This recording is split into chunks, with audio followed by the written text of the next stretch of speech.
ஸ்ரீமதி லக்ஷ்மி நரசிம்ம பரபிரம்மனே நமக. அஸ்மத் குருப்பையோ நமக. அஸ்மத் பரகுருப்பையோ நமக. அஸ்மத் சர்வகுருப்ரையோ நமக. ஸ்ரீமன் ஆதிவன் சடகோப இதீந்திர மகாதேசிகாய நமக. ஸ்ரீமதே வேதாந்த குரவே நமக. ஸ்ரீமதே ராமானுஜாய நமக. ஸ்ரீமதே பராங்குசாய நமக. ஸ்ரீமன் நாத யமுனாய நமக. ஸ்ரீ ராமஸ்ரீயாயே நமக. ஸ்ரீ புண்டரீகாட்சாய நமக. ஸ்ரீமன் நாதமுனையே நமக. ஸ்ரீமதே சடகோபாய நமக. ஸ்ரீ விஷ்ணு விக்ஷ்ணேஸ்வரனாய நமக. ஸ்ரீயை நமக. ஸ்ரீ நாராயணியே நமக.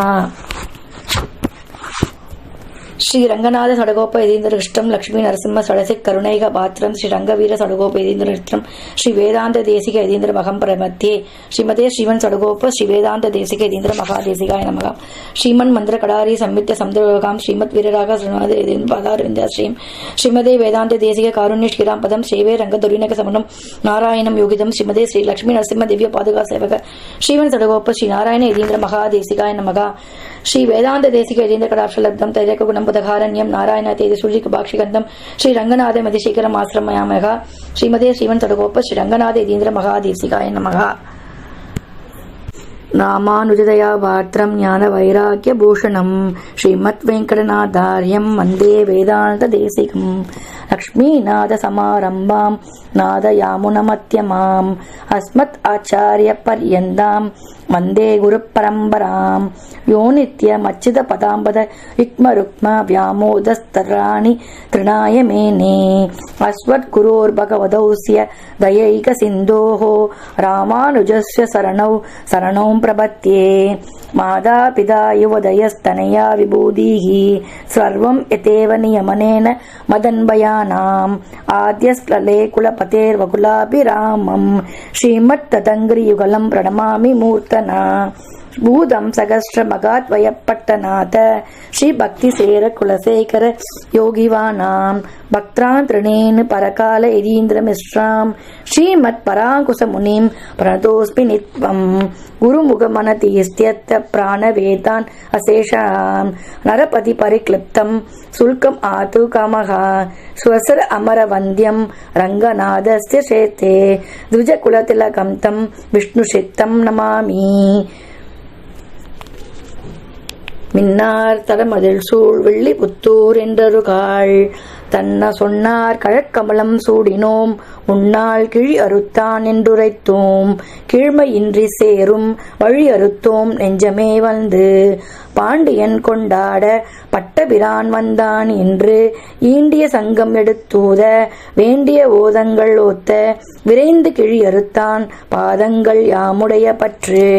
ஆழ்வார் எம்பெருமான் ஆச்சாரியன் தேசிகன் திருவடிகளே சரணம். மேலாதுங்கஸ்தன கிரிதடி சுப்தம் உத்போத்ய கிருஷ்ணம் பாராத்யம் ஸ்வம் ஸ்ருதி சகசிரத் சித்தம் அத்யயா பயந்திகி ஸ்ரோஷ்டிஸ்த்யாயாம் சிரஜி நிகிலதம் யாபலாத் கிருத்ய புங்கதே கோதாஸ்யை நமஹிதம் பூய ஏவஸ்து பூயஹா.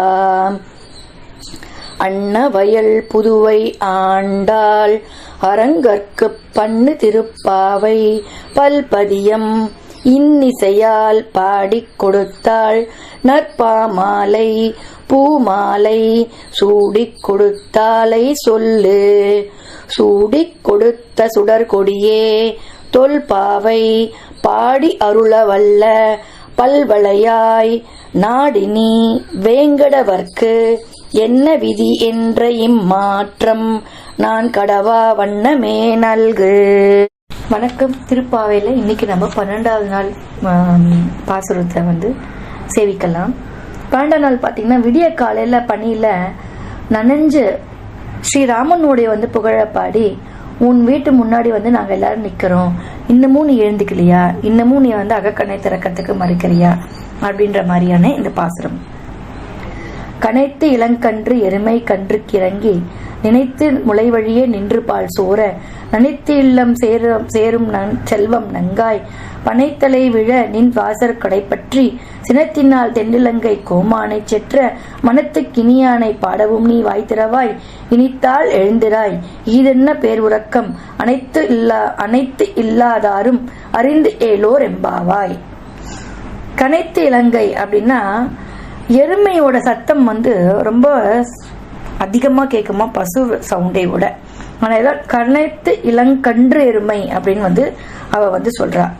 எருமையோட ஒளியை வந்து இவ்வளோ அழகா வந்து சொல்றா. கனைத்து இளங்கற்று எருமை அப்படின்னு வந்து சொல்றா. இளம் கன்றுகளையுடைய எருமைகள் வந்து எப்படி அந்த சவுண்டு வருமோ அதை சொல்லிட்டு அந்த கன்று குட்டிகள் எல்லாம் அந்த பாலை சாப்பிடுவதற்காக அந்த மடி அப்படின்னு சொல்லக்கூடிய அந்த மாடு எருமை அதுகளோட மடியை வந்து எப்படி வந்து கதறிண்டு போய் சாப்பிடுமோ, அந்த எருமைகள் வந்து எப்படி கன்றுகளுக்கு ஊட்டுமோ, எப்படி வாஞ்சையோட இரக்கத்தோட இடைவிடாம நின்னுண்டு அது வந்து பால் கொடுக்குமோ, அதை போல நாங்க வந்து இடைவிடாம இங்க ஒருத்தர் நகராம நின்றுட்டு இருக்கோம். எப்படி பால் கொடுக்கறதுக்கு அந்த பசு கன்றெல்லாம் நின்றுட்டு இருக்குமோ, அந்த கன்றுக்கு வந்து ஊட்டுவதற்காக அந்த பாலை சொரிஞ்சுட்டு எப்படி நிற்குமோ, அதை போல நாங்க வந்து உங்காத்து வாசல்ல நின்றுட்டு இருக்கோம்.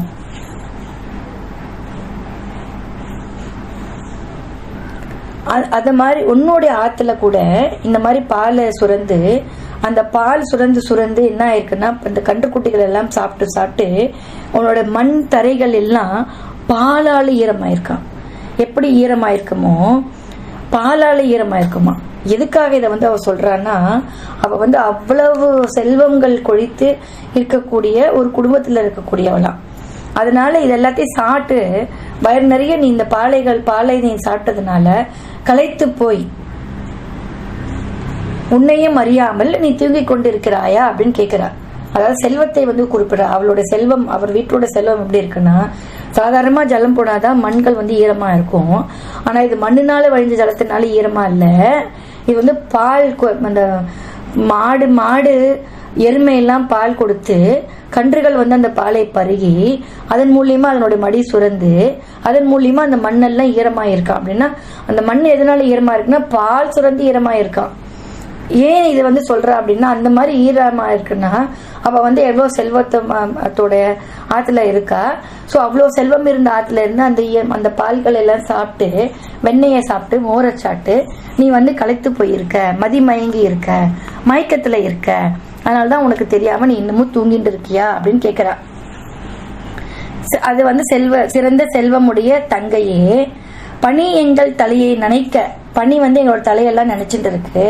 தென் திசை இலங்கை அரசனான ராமனனை தன்னோட சினத்தால கொன்ற நம் மனத்துக்கு இனியவனான ராமனோட புகழை வந்து நாங்க பாடிக்கொண்டு இருக்கோம். வீட்டு வாசல்ல மேல்கட்டையை பற்றி நிற்கின்றோம். இனியாவது எழுந்து வருவாயா, உன் பெருந்தூக்கத்தை வந்து கலைப்பாயா, ஊரார் எல்லாரும் அறிந்து விட்டார்கள், ஆகையால் எழுந்துரு அப்படின்றா. ஊர்ல இருக்கிறவா எல்லாருக்கும் கூட தெரிஞ்சு போயிடுத்து நீ இப்படி தூங்கிட்டு இருக்கேன்னு, அதனால எழுந்துரு அப்படின்றா. அப்படின்னா என்ன அர்த்தம்? நம்ம வந்து லௌகிகமா பார்த்தோம் அப்படின்னா, எத்தனையோ நம்ம வந்து எஜுகேஷனலா நம்ம வந்து தெளிவடைஞ்சிருந்தாலும் ப்ரொஃபஷனலா இருந்தாலுமே இன்னமுமே நம்ம என்ன பண்ணிட்டு இருக்கோம்னா 5 அறிவை மட்டும்தான் ரொம்ப எஃபெக்டிவா நம்ம யூஸ் பண்ணிட்டு இருக்கோம். அந்த 6ஆம் அறிவுன்னு சொல்லக்கூடியதை வந்து பகுத்தறிவு அப்படின்னு நம்ம சொன்னா கூட அதை நம்ம வந்து இன்னும் காம குரோத இந்த மாதிரி பல விஷயங்களை வந்து விலக்கி ஒதுக்கி கிராட்டிடியூட், ரெஸ்பாண்ட், இந்த மாதிரி விஷயங்கள்லாம் நம்ம வந்து இன்னும் பயன்படுத்தவே ஆரம்பிக்கல. அதாவது அடுத்தவரோட நிலைமையில இருந்து நம்ம வந்து பார்க்கணும். எப்பவுமே நம்ம பேசும்போதும் பழகும் போதும் என்னோட நிலைமையில இருந்தே நம்ம பேசுறோம் பழகுறோம். இது வந்து 5 அறிவு உள்ளவா தான் செய்வா. 5 அறிவு உள்ள உயிரினங்கள் தான் இந்த வேலையை செய்யும். தன்னோட இடத்துல இருந்துட்டு தன்னோட நினைப்புல தான் பார்க்கவும் பழகும். ஆனா 6 அறிவு கொண்ட மனித இனம் எப்படி இருக்கணும் அப்படின்னா, அடுத்தவாளுடைய இன்னல்களை, அடுத்தவாளுடைய கஷ்டத்தை புரிஞ்சுட்டு நம்ம வந்து பகுத்தறிவோட நடந்துக்கிறோம். அப்படின்னா என்ன பண்ணணும், அந்த மேனர்ஸ், பிஹேவியரல் பேட்டர்ன்ல ரொம்ப முக்கியம் வந்து ஆட்டிடியூட் அண்ட் மேனர்ஸ், கட்டையர்ஸ். ஸோ இதெல்லாம் இருக்கணும் நமக்கு. இதெல்லாம் இல்லாம இப்படி தூங்கிட்டு இருக்கியே, அந்த 6ஆம் அண்ணன் அகக்கறிவை திறக்காம தூங்கிட்டு இருக்கியே, அதனால நீ 6ஆம் அறிவை யூஸ் படுத்தவே இல்லைன்றது எல்லாருக்கும் தெரிஞ்சு போயிடுது அப்படின்ற மாதிரி பொருளாகவும் நம்ம எடுத்துக்கலாம். தொடர்ந்து கேட்டுட்டே வந்துருக்கிறவங்களுக்கு நன்றி. ஃபீட்பேக் சொல்லுங்க, 4 பேருக்கு ஷேர் பண்ணுங்க, எங்கள் சேனலை சப்ஸ்கிரைப் பண்ணுங்கன்னு சொல்லிட்டு உங்களிடம் விடைபெறுவது உங்கள் தேவி சேஷாத்ரி.